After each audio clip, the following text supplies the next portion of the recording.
Okay, so we are now transitioning into our very last panel, which is a panel of one. This panel will be dealing with issues of methodological concerns after we've talked a lot about contemplative practices and comparative yoga. So we're going to hear about some methodological concerns from Tilo Dītić. I'm going to apologize now for everybody's name who I've botched throughout the conference. I'm so sorry. I know you all very well through emails and online, but I don't really hear everybody's name a lot. So I've known Tilo for several years now, and I don't think I've ever heard his last name pronounced, so please forgive me. So Tilo Dītić is next. He's currently works at the Center for Religious Studies in Germany, a university I'm not going to try to say, where he is finalizing his doctoral dissertation, and he teaches Sanskrit and Hindi. Important. He obtained a master's in fine arts from the Royal Academy of Fine Arts in Ghent, and a master's in Indian languages and cultures, also from Ghent. And he's worked as a PhD researcher and lecturer at Ghent University from 2012 until 2018. Okay, and everybody, please welcome Tilo Dītić. Then first of all, thanks so much. It's been a wonderful day. A little bit out of time and space, but it's been a very richly filled day. So thank you very much for bringing us all together. From the very beginning, I understood that what I had to offer was just 2 cents of reflections. And meanwhile, perhaps I could say 2 times 2 cents. What I described in the abstract, in my proposal, had to do with certain ideas about the development of the field of Jain studies since its inception in the West, and the role, the appreciation that's been admitted to Jain ritual and devotion. So that's mostly what I described there. Meanwhile, I added to that some reflections on what it means to study Jainism, to study contemporary Jainism, or what the characteristics of contemporary Jainism is, how this is set apart from pre-modern Jainism. And so both sets of reflections are things that I think are important to keep in mind when we describe both contemporary and pre-modern Jainism. I'll tell you what I'm thinking of. I thought of first taking you back just a few weeks here to a conference that a few of us attended, that everybody knows very well, the Jaina Studies workshop at SOAS in London, where in this year's edition, just a month ago, there was an intermezzo between the academic proceedings. Since 2 years there's been more of a, as far as I'm concerned, really welcomed contributions, whether in the margins of the conference or of the Jain communities of London and the UK. And this year, as part of the program they put together, there was a performance of Preksha Dhyan staged. So we had a 10-minute performance display of Preksha Dhyan, which at that moment for me struck me as rather remarkable. Introspective practices and stages are 2 things which in my very specific culturally conditioned mind stand apart. Meanwhile, I have to say I was reading a chapter by Joseph Altman in which he talks about the performativity of yoga, in which he talks about Indian yoga shivers courses, where apparently there also was like an audience to the people who were practicing yoga. So in that sense, everything has a prehistory already. Why I find it somehow a useful introduction to what I want to say is the field of Jaina studies, or Jaina Yoga studies, if we want to call it that, or the field of yoga studies more broadly, definitely is a burgeoning field in the past decades already. And the field of contemporary Jaina yoga is similarly burgeoning. And I think we could think that, well, we have more attention to yoga. The main reason why we have more attention to Jaina yoga probably is because the field of Jaina studies has been widening. So dramatically sounds different than what I intend to say, but has been exponentially increasing in the past years only. So we have the man force, or the force to delve upon different aspects of Jainism. But I think the scholarly attention to Jainism, and let's say and to yoga, and the Jains' attention to yoga stem from similar sources, namely from yoga.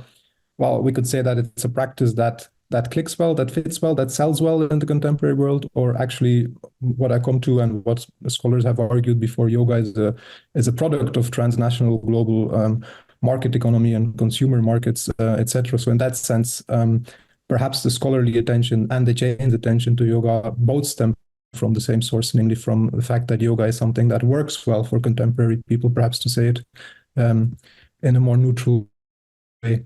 Our own Samani Pratibha Pragyaji, in a recent chapter, very helpfully give us an overview of no less than 10 different Jain yoga traditions, contemporary yoga traditions, all developed in the past 50 years, and all claiming to have certain pre-modern roots. But literally last quarter of the 20th, first quarter of the 21st century. And this represents an overview of the different Jain denominations, both Digambar and Shwetambar are represented, Murti Pujak, a non-icon worshipping, Tapagach, Kartargach. So it's a booming field of Jaina yoga. The only reason why I have the two last ones, the Digambara ones in orange here, is because I've been studying the Digambara tradition on very different aspects in a more somewhat more distant past. So one thing I could have imagined doing for this paper, or which I could imagine doing later on, is looking at some of these manuals for Digambara meditation as you encounter them frequently in bookshops and in temples. Reality intervened there. But what I can do is I can take you to just two of the fieldwork sites that I encountered. And again, I was on historical research. So these are just things that in the margins of my fieldwork I observed. But here we are in Hastinapur, in Jambudvip, the Jambudvip complex, so the home of Acharya Gyanmati Matiji Ganani.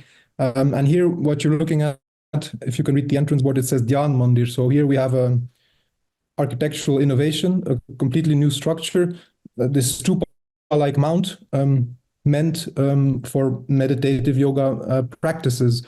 I don't have documentation from the inside. I have some memories and like one iconographic element that came out more, I remember, was certain mandalas, so like tantric elements, which also have their place in traditional temples, but they came more to the fore. The place was not very heavily visited, to say the least, at that time. The reason why, I mean, I was for a bit painting my brain on perhaps more of these like new infrastructure, new yoga meditation infrastructure that I saw in the many places that I visited, but I couldn't come up with many, perhaps because it wasn't my focus. I missed them. But perhaps the reason why just one of the two that I could think of appears in this place is just because Hastinapur is a place of architectural innovation in general too, with these walkable cosmological models, which themselves relate to this practice of scientization of Jainism, of Jains trying to find the connection between Jain cosmology and scientific cosmology. So maybe that kind of helps to explain why this apparently still very rare new yoga and meditation infrastructure does appear in this site. The second site is even more useful for the arguments I want to make.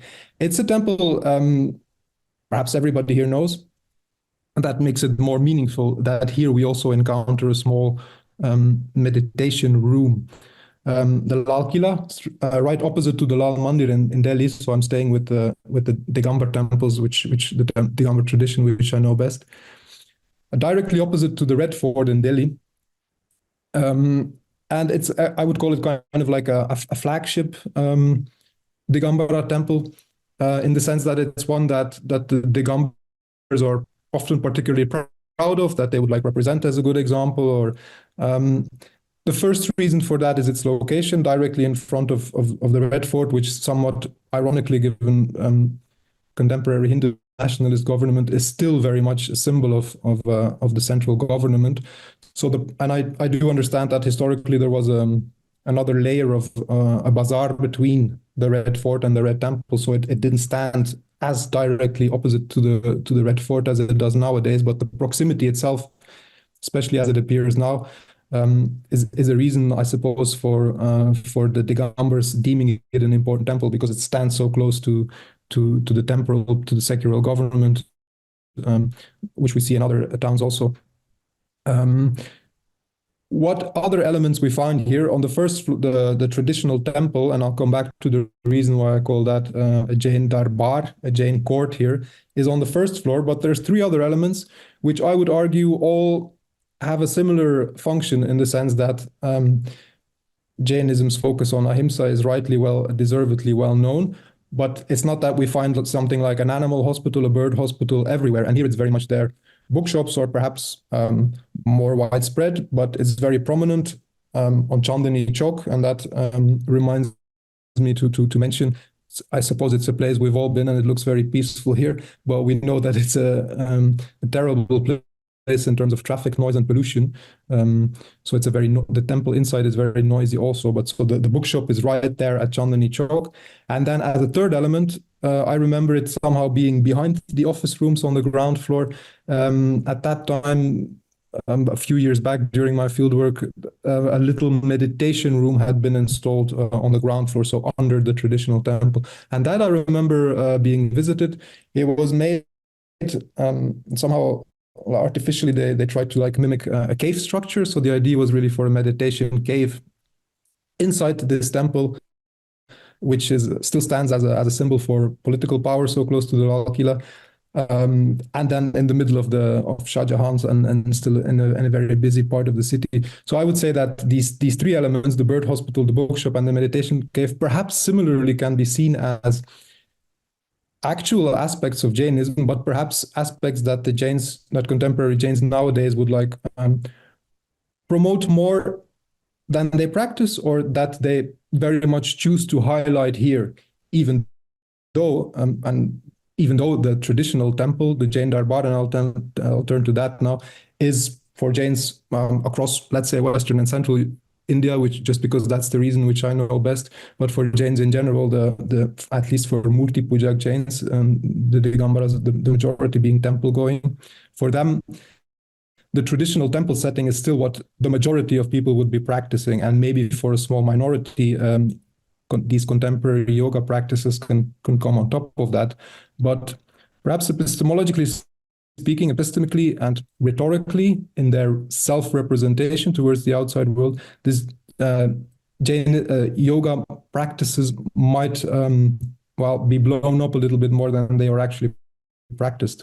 The difference between the iconographic, the architectural difference between yoga practices and traditional temple practices is very pregnant with meaning for the underlying images of self and of power and of salvific practices also, I would say. So here we are, meanwhile, inside the Lal Kila, the Red Mandir. I mean, in one sense, it's a very typical Mughal-style Digambar temple. On the other hand, it is and that's of course another reason why Digambars are rightly proud of it. It's a very exquisite and highly gilded temple. And I mean, looking at the visuals, we are spared from the traffic noise outside. But I mean, iconographically, art historically, it's an amazing temple, of course. Here we are, meanwhile, in a temple in Gwalior. And now I want to take you to that aspect of a traditional Jain temple as a court.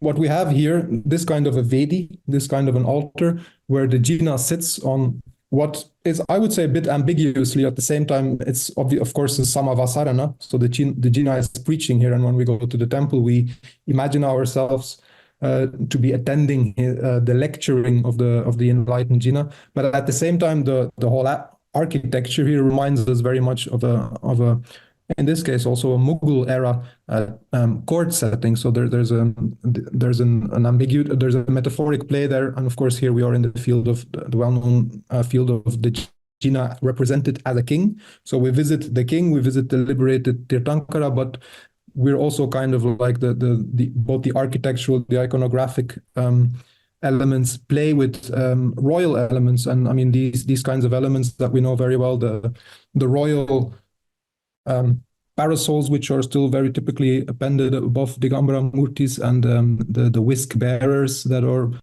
in various iconographic ways here in the pillars of this Vedi to the left and the right. So these are all very royal symbols.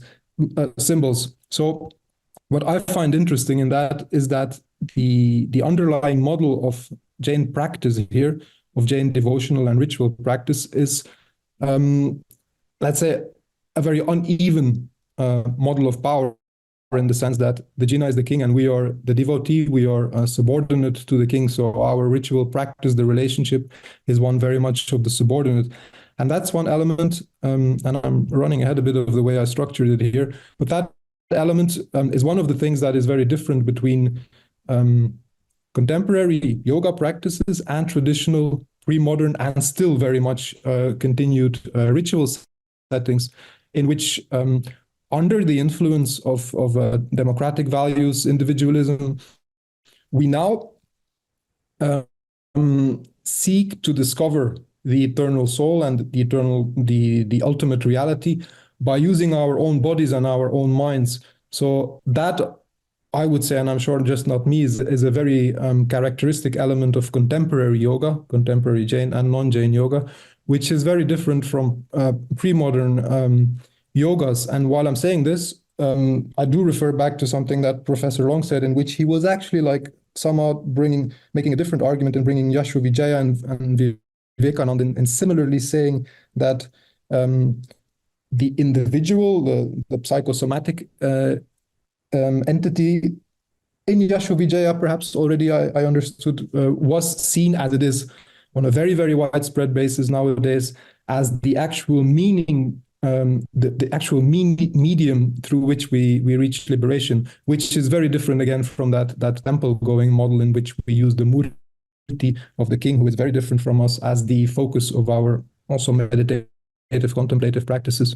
Apart from that, here I can refer to Andrea Jain's book, in which she very clearly shows the way in which yoga is not just influenced, not just conditioned by transnational market economies, but is itself structurally a product by those global socioeconomic structures.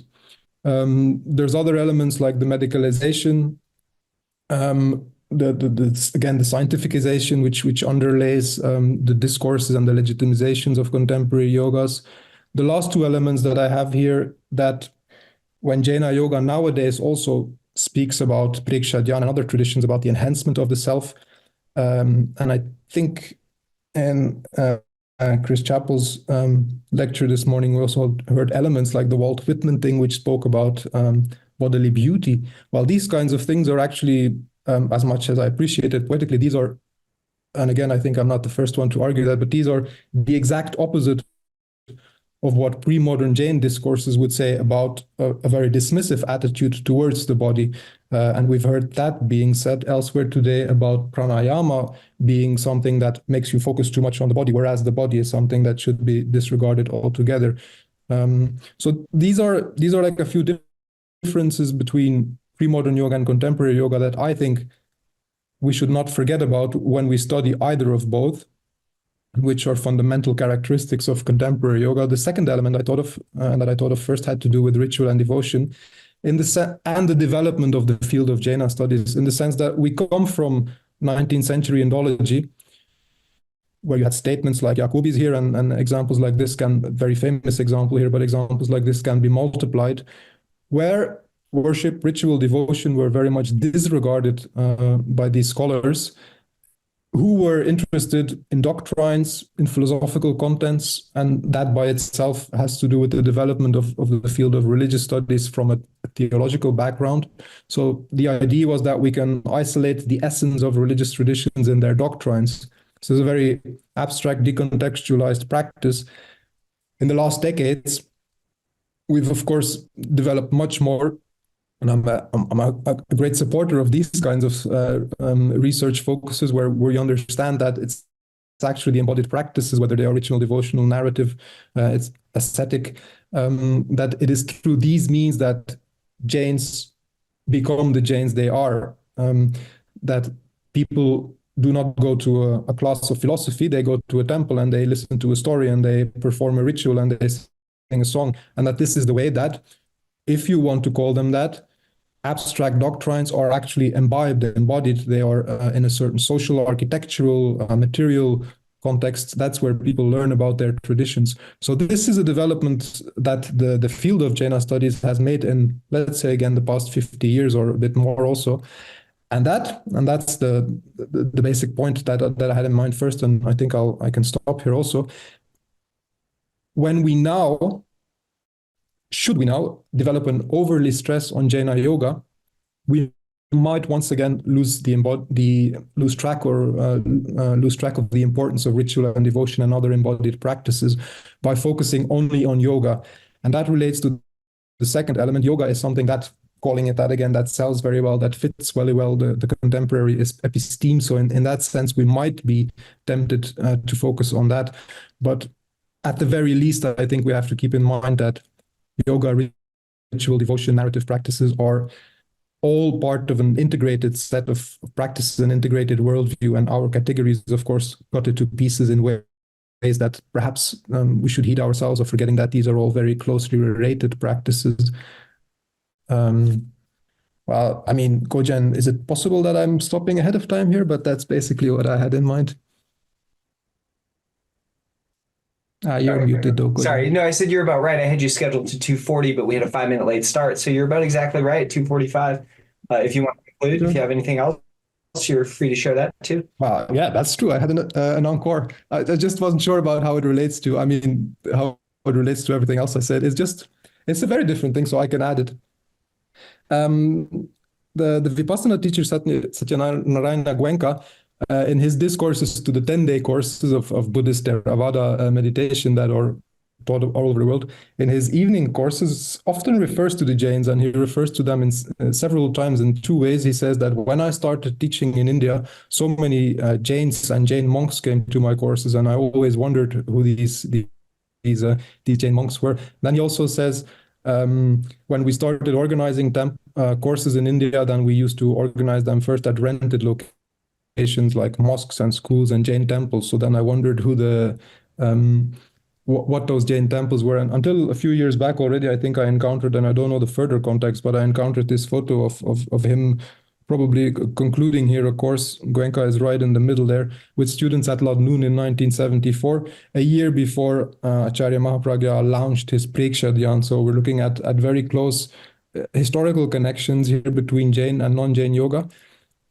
But what I actually find most interesting about this, more than just who borrowed what from who, is the fact that in the case of a Jain, we have Atman, Anatman, the soul and awareness of the soul as like the first condition of entering the Jaina path, or understanding that there is nothing which is eternal and never changing, as in the case of Buddhist Vipassana meditations. You have the exact opposite doctrinal basic statements, but they both have introspective practices which to a larger degree are the same. And I'm thinking of, was it Rohini Pragyaji's lecture in which there was like elements, maybe somebody else, elements of like observing the life stream within. And I'm like, okay, this is what in Vipassana you observe the bodily sensations, but in one case they are interpreted as proof of the constant change of nature, and in the other one it's something that leads you towards the eternal soul.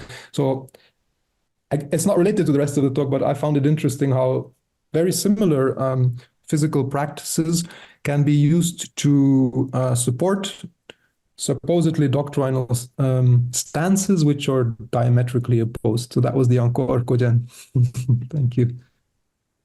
Brilliant. I'm really glad we got that encore too, because it really evokes a lot of questions about the critiques that we have for the modern mindfulness movement as decontextualizing, and how that becomes its own sort of form of intellectual colonialism. And I think that conversation really needs to happen in modern transnational Jain yoga as well too. So thank you for bringing those wonderful caveats and cautions as well. I'm really glad that we ended the conference with your presentation.